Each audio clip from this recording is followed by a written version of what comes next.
இடஒதுக்கீடா திமுக, பெண்களுக்கு கல்வியா திமுக, பெண்களுக்கு சொத்துல உரிமை கொடுக்கணுமா திமுக, கண்ணொளி திட்டம் வழங்கணுமா திமுக, காது கேட்காத குழந்தைங்களுக்கு காக்லியர் இம்ப்ளான்ட் கொடுக்கணுமா திமுக, உள்ளாட்சித்துறையில் 33% இடஒதுக்கீடு கொடுக்கணுமா திமுக, போக்குவரத்து துறை தனியாட்ட இருந்த போக்குவரத்து துறையை அரசுரிமையாக்கி போக்குவரத்து துறை ஒன்று உருவாக்கணும், அப்படி ஒரு கழகத்தை உருவாக்கணுமா போக்குவரத்து கழகத்தை திமுக, குழந்தைகளுக்கு பஸ் பாஸா திமுக, குழந்தைங்களுக்கு காலை உணவு திட்டமா திமுக, எல்லாமே திமுக. இப்போ பெருமையாக போய் நிதி கூட்டத்தில் இப்போ இருக்க முதலமைச்சர் உட்காந்து இந்தியாவிலேயே தமிழ்நாடு தான் 2வது வளர்ச்சி அடைஞ்ச மாநிலம்னு பேசிட்டு வர்றாரு. அது காரணம் என்ன? உங்களோட 40 நாள் ஆட்சியா? லாஸ்ட் 1 மாதம் ஆட்சியில் நடந்துச்சு? திமுகவால் தான் நடந்துச்சு, திமுக ஆட்சியால் தான் நடந்துச்சு. நிதி ஆயோகோட தலைமை யாரு? நிர்மலா சீதாராமன், மத்திய அமைச்சர், ஒன்றிய அரசு, அவங்க தான் தலைமை. அவங்க சொல்கிறாங்க இந்தியாவில் 2வது வளர்ச்சி அடைஞ்ச மாநிலம், 2வது பொருளாதாரத்தில் பெஸ்ட் மாநிலம் தமிழ்நாடு தான் அப்படின்னு.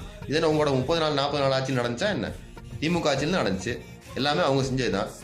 இன்றைக்கி இருக்க முதல்வர் காலையில் 10 மணிக்கு டிஃபன் பாக்ஸில் டப்பாவில் சாப்பாடு கட்டிட்டு போய் ஆஃபீஸில் உட்காந்து மத்தியானம் 2 மணிக்கு சாப்பிட்டுட்டு திருப்பி சாயங்காலம் 5 மணி வரைக்கும் இருந்துட்டு வேலையை முடிச்சுட்டு திருப்பி வராங்கிறாங்க. அரசியல் ஒன்றும் அரசாங்க உத்தியோகம் மாதிரி கிடையாது. கவர்மெண்ட் ஆஃபீஸர் மாதிரி போய் உட்காந்து நாள் ஃபுல்லாக இருந்து வர்றது கிடையாது. நாள் ஃபுல்லாக இருக்கணும், தூக்கத்தை தொலைக்கணும், இரவு பகல் பார்க்காம உழைக்கணும்.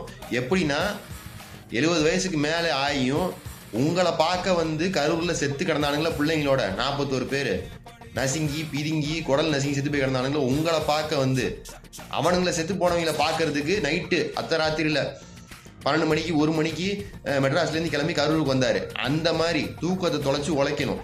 அதுக்கு நீங்கள் கொடுத்த பேர் என்ன தெரியுமா? அவர் தான் அந்த சாவுக்கு காரணம். அவர் மேலே கொலைப்பழி கட்டினீங்க. அந்த பாவம் சும்மா விடுமா?